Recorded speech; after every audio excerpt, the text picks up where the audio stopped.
Hello YouTube, hope you're all keeping well out there. A late video I know, but this is a video games pickup video for the months of May and June 2023. Now this is very video game light, I'm letting you know now, and there's very little retro. It's leaning more towards the more modern stuff. It's all Sony, PlayStation from different generations. But as usual, I'm going to leave those to last. I'm going to start off with some other little trinkets and things I've bought as a collector. I'm going to start with actually, I've been collecting up some DVDs, some cartoons from yesteryear when I was a lad, and this is kind of one of the last ones really that I'm really looking for my collection, and it's the Mysterious Cities of Gold. How many episodes was it? 39 original episodes, a huge cartoon series this. I always used to rush in, and it was around tea time. If I was out playing outside, I'd rush in and know this was on and watch this, and then go and have my tea, or vice versa. I can't quite remember the timings, but yeah, this is one of my most nostalgic cartoons from back in the day. Really pleased to get that. So that's kind of most, if not all, of my cartoon collection sorted now. Right, now onto a couple of figures. I don't really go down the rabbit hole of toy collecting, but I do like the odd trinket and toy that resonates with me, that I hold some nostalgia for. And I was just thinking of Masters of the Universe, HeMan Masters of the Universe figures. I used to love those back in the day, as many of us did.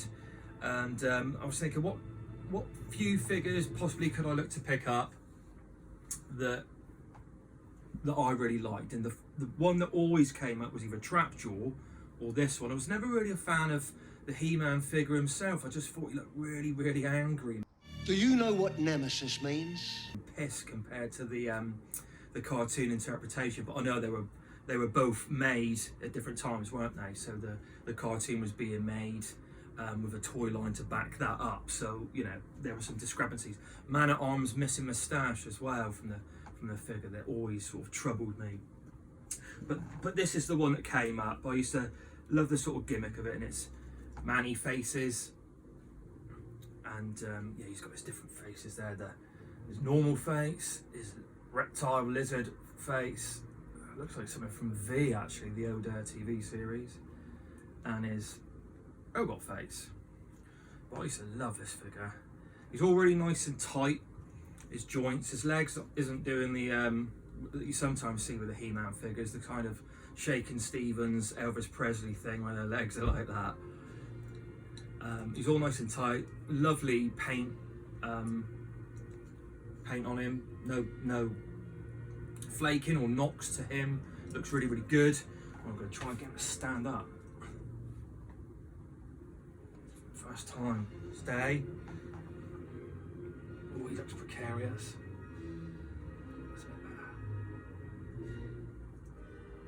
That's a bit bad.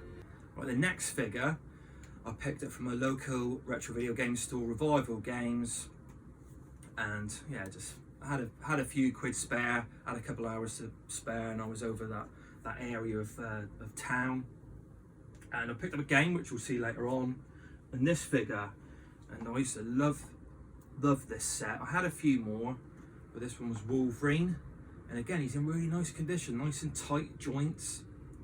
No paint rub, minimal wear, just on his like mask there, the horns, and he's actually got one of his claws. One's missing.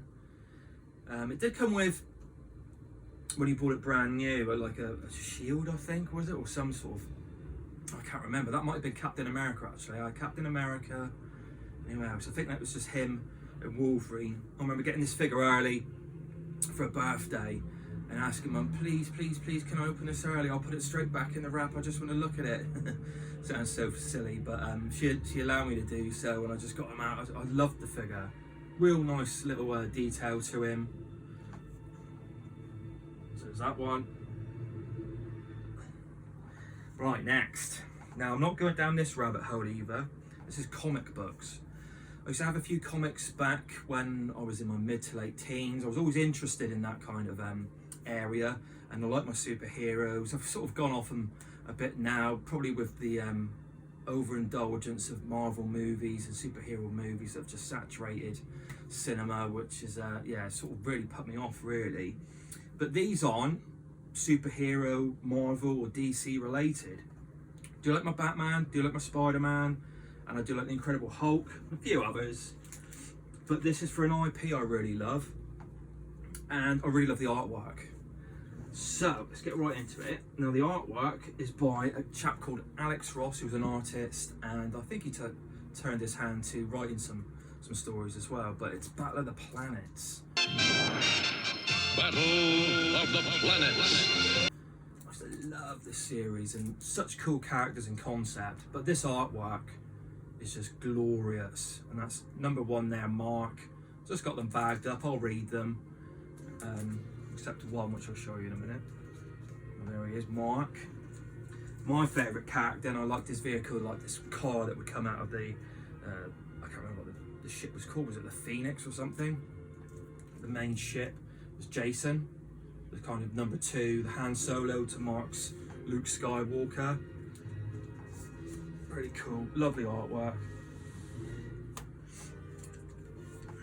And they did a crossover with ThunderCats. So you've got one here that's Battle of the Planets and ThunderCats, and kind of a reversed set of that, ThunderCats versus Battle of the Planets. But again, glorious artwork.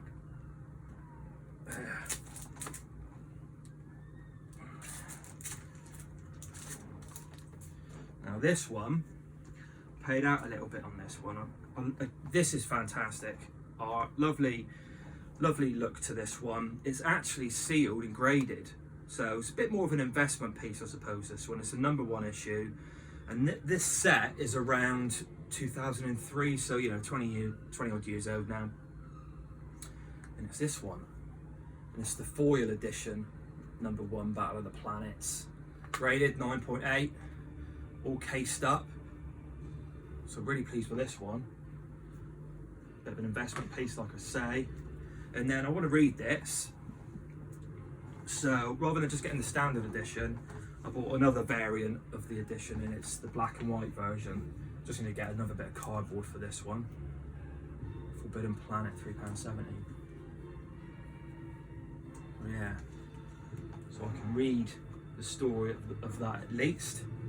It says those. I'll clear the area a bit here. On to the games. All Sony, starting with Sony PlayStation 1. And again, a little charming little game actually I've picked up. Overboard, I think it's known as Shipwreckers in the States. Sort of a strategy adventure isometric game, 3D isometric game where you're going around these kind of world maps, different scenarios, baddies shooting at you, environmental puzzles, and enemies and traps and things. You get different pickups, cannonballs and other explosive devices to use, and you can get a blimp that I've seen where you can leap over walls that are there, so to help you navigate the map, and you pick up treasure chests. Yeah, it looks really good. Nice peppy graphics and nice music to it, and doesn't break the bank, that one. Yeah, quite a nice looking game. PlayStation 2, Griffin Blaze, first person mech shooter. You know the drill, go around, blow things up, create havoc and destruction, and then after each level or mission stage, you go back and you can update your mech, upgrade your mech, upgrade the firepower, your armor and defense and things. So yeah, there's that one. And I think in the States this was a release title for the PlayStation 2, so it's a very early PlayStation game. So you know the graphics aren't necessarily the best, but they're fine, and the controls are really good. Right, next onto the PlayStation 3, in a game that never got a PAL release. This is only released in Japan, but luckily someone in the UK was selling it, so I've had my eyes on it for quite a while. And it's part of the Lost Planet series, but a completely different art style and look. There's EX Troopers. This one's got much more of a cell shaded vibrant, cartoony anime look to it. Looks really good though. Lovely fast-paced action, third-person shooter, adventure game. Whereas the Lost Planet games, I got 1, 2, and 3 on the PlayStation 3. I think there's 3. I don't know. I don't think there's 4. And they're much more realistic in their graphical style. Capcom, and apparently a very good game. So really looking forward to this. You know, it's probably got a little bit of story, but again, you know, I'm not really playing this for the story. It's for the gameplay and the mechanics of the shooting in this game. So that I'm very pleased to get at long last. Right, a game and a series I absolutely love. Resident Evil 8 or Resident Evil Village. I got the gold edition because this comes with a DLC, and I got this brand new at a very cheap price when I went in looking for some toys for my daughter in Smith's.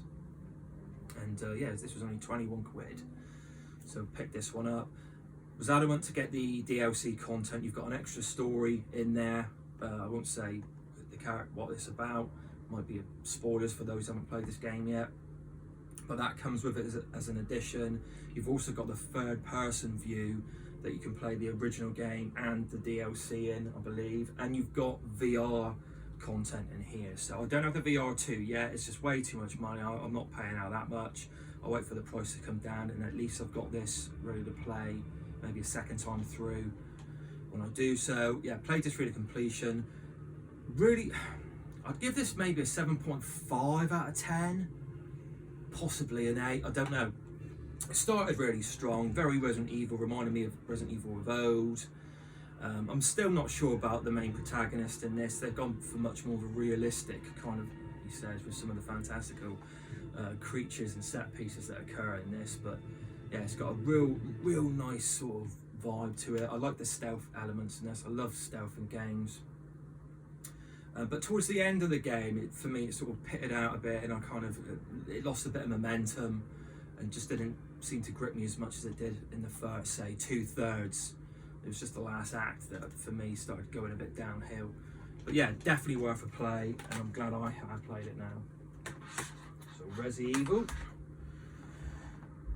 Right, next is the game I'm currently playing after Resi. I try to play a modern game on the PS5 or PS4, still class that as modern, and anything prior to that I like having one of those games running as well, or a couple, because again they're very pick up and play. But I'm currently playing Horizon 2 Forbidden West.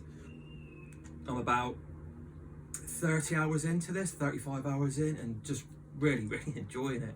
It was a bit of a slow burn for me. I thought, am I going to enjoy this one? I did enjoy the first game.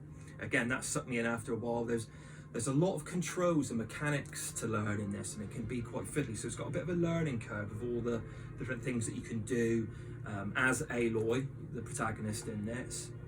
So it's quite deep, the control systems, and but once you get there and you start understanding the world, it's been great. It's just been great coming home and just getting an hour late at night, headphones on, the audio in this with headphones, like many on PlayStation 5, the 3D audio is fantastic, really immersive, and it's just really escapist fun, just going on this adventure. I don't necessarily follow the main path per se. I'll go off and discover little camps and you know, rebel outposts and things like that, take those things down, do a lot of the side missions, and then come back to do some of the main quests when I've kind of leveled up my character a little bit. Love the skill tree in this, and yeah, thoroughly enjoying it so far. Really good, and looks obviously sublime. A little bit uncanny valley sometimes in places, which kind of throws you, but yeah, really good. And the game I'm going to play afterwards as my modern game on the PS5, or set up to be. I've had my eye on this one for quite a while. I was watching it for a good long time on the PlayStation 4, but I decided to plumb on the PS5 version because in this they take use of the haptics in the PS5 controllers, inside the PS5 controller. So you've got all that movement and sound and vibration going on there to give you a bit more feedback. And it's, I can't remember the blooming name, Record of Lodos War, Deadlit in Wonder Labyrinth. And it's very Castlevania, Metroidvania esque in gameplay and style, and this has been on. Yeah, I'm really looking forward to this. I do try to mix the games up, so where I've gone from like a horror before, which was first person, I've gone into a 3D adventure, you know, a bit lighter in tone, still a little bit dystopian, and this one for a nice more colourful artsy 2D style. And I really love my Metroidvania exploration games, you know, progress further, get more abilities, and then revisit numerous sites that you didn't have access to before. So yeah, this has got a lovely look and style that I'm really looking forward to play. And that is the final one. Next video will be coming out relatively soon, he says, but we'll see. Everyone, as usual, thank you for watching. Leave some comments below.